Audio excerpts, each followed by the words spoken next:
ശിരൂരിലെ മണ്ണിടിച്ചിലിൽ കാണാതായ അർജുനായുള്ള തിരച്ചിൽ പ്രതിസന്ധിയിൽ. ഗംഗാവലിയിൽ അടിയൊഴുക്ക് ശക്തമായതിനാൽ ഈശ്വർ മാൽപേയ്ക്കും സംഘത്തിനും പുഴയിലിറങ്ങി പരിശോധിക്കാൻ പോലീസ് അനുമതി നൽകിയില്ല. കഴിഞ്ഞ ദിവസങ്ങളിലേതിന് സമാനമായ സാഹചര്യമാണ് പുഴയിലേതെന്നും അരികുകളിൽ പരിശോധിക്കാനായിരുന്നു പദ്ധതിയെന്നുമാണ് ഈശ്വർ മാൽപേ പ്രതികരിച്ചത്. പോലീസ് വന്നിട്ട് പുഴയിലേക്ക് ഇറങ്ങരുതെന്ന് പറഞ്ഞു. ഡൈവ് ചെയ്യാമെന്ന് പറഞ്ഞിട്ടും അവർ സമ്മതിച്ചില്ല. 5ാമത്തെ തവണയാണ് ഇവിടേക്ക് വരുന്നത്. വീട്ടിൽ നിന്നും 200 കിലോമീറ്റർ ദൂരമുണ്ട് ഇവിടേക്ക്. ഞങ്ങളുടെ സ്വന്തം ചെലവിൽ പൈസ ചെലവഴിച്ചാണ് ഇവിടേക്ക് വരുന്നത്. അർജുൻ മാത്രമല്ല, ലോകേഷും ജഗന്നാഥും ഇവിടെ ഉണ്ടെന്നാണ് ഈശ്വർ മാൽപേ പറഞ്ഞത്. 2 മണിവരെ പുഴയിലേക്ക് ഇറങ്ങാം, എന്നാൽ അനുമതിയില്ലാതെ ഒന്നും ചെയ്യാനാകില്ല.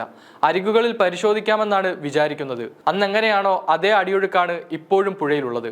ഒന്നും കാണാൻ കഴിയില്ല. പക്ഷേ അരികുകളിൽ പരിശോധന നടത്തുന്നതിന് തടസ്സമില്ല. ജില്ലാ അധികാരി എന്താണോ പറയുന്നത് അതിനനുസരിച്ച് മാത്രമേ നീങ്ങാൻ കഴിയൂ.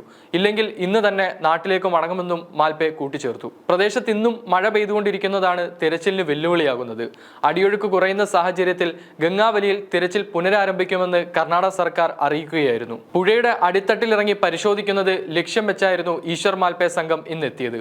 ദൗത്യം ഏറ്റെടുക്കാൻ തയ്യാറായി ഈശ്വർ മാൽപേ നേരിട്ട് തന്നെ രംഗത്ത് വരികയായിരുന്നു. അമാവാസി ദിവസമായതിനാൽ പുഴയിൽ നിന്ന് കടലിലേക്കുള്ള വെള്ളത്തിന്റെ ഒഴുക്ക് കൂടുന്നതിനാൽ ജലനിരപ്പ് താഴുന്നത് പ്രയോജനപ്പെടുത്തിയാണ് തിരച്ചിൽ നടത്താൻ തീരുമാനിച്ചിരുന്നത്. രാവിലെ 7 മുതൽ 11 മണി വരെയായിരുന്നു തിരച്ചിലിന് അനുകൂലമായ സമയമെന്നായിരുന്നു കണക്കുകൂട്ടൽ. നേരത്തെ റഡാർ പരിശോധനയിൽ ലോറിയുടെ സാന്നിധ്യം കണ്ടെത്തിയ ഭാഗത്ത് വലിയ മരം കുടുങ്ങിക്കിടക്കുന്നതായി മുൻപ് നടത്തിയ തിരച്ചിലിൽ കണ്ടെത്തിയിരുന്നു. ഈ മരം ഇന്ന് ഉയർത്താനായിരുന്നു ഈശ്വർ മാൽപേയുടെ തീരുമാനം. എന്നാൽ കാലാവസ്ഥ വീണ്ടും പ്രതികൂലമായ സാഹചര്യമാണ് ശിരൂരിലുണ്ടായത്. പ്രതികൂല കാലാവസ്ഥയും പുഴയിലെ ഒഴുക്കും കണക്കിലെടുത്ത് കഴിഞ്ഞ തിങ്കളാഴ്ചയാണ് അർജുനടക്കം മണ്ണിടിച്ചിലിൽ കാണാതായ 3 പേർക്ക് വേണ്ടിയുള്ള തിരച്ചിൽ ഉത്തര കന്നഡ ജില്ലാ ഭരണകൂടം നിർത്തിവെച്ചത്. ഇന്നത്തെ തിരച്ചിൽ ജില്ലാ ഭരണകൂടത്തിന്റെ നേതൃത്വത്തിലല്ല എങ്കിലും കാർവാർ MLA അടക്കമുള്ളവരുടെ പിന്തുണയുണ്ടായിരുന്നു. നാവികസേനയുടെ സഹായത്തോടെ കഴിഞ്ഞ മാസം 26-ാം തീയതി 3 തവണ ഈശ്വർ മാൽപേ പുഴയിലിറങ്ങി മുങ്ങാൻ ശ്രമിച്ചെങ്കിലും ഒരു തവണ വടം പൊട്ടി ഒഴുകിപ്പോയിരുന്നു.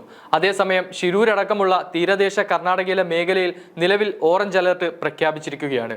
വ്യാപക മഴയ്ക്ക് സാധ്യതയുള്ളതിനാൽ തെരച്ചിലിനുള്ള സാഹചര്യമുണ്ടോ എന്ന് പരിശോധിച്ച ശേഷമേ അന്തിമ തീരുമാനമെടുക്കൂ എന്ന് ജില്ലാ ഭരണകൂടം നേരത്തെ തന്നെ വ്യക്തമാക്കിയതാണ്.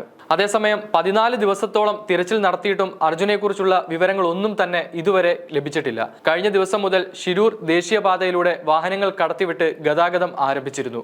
ജൂലൈ 16-ന് രാവിലെയാണ് ഉത്തര കർണാടകത്തിലെ ശിരൂരിൽ മണ്ണിടിഞ്ഞ് അർജുനെ കാണാതായത്. അർജുനായുള്ള തിരച്ചിൽ 9-ാം ദിവസം എത്തിയപ്പോഴായിരുന്നു ട്രക്ക് പുഴയിലുള്ള മൺകൂനയിലുണ്ടെന്ന് കണ്ടെത്തിയത്. എന്നാൽ കനത്ത അടിയൊഴുക്ക് കാരണം രക്ഷാസംഘത്തിന് പുഴയ്ക്കടിയിലേക്ക് ഇറങ്ങാൻ സാധിച്ചിരുന്നില്ല.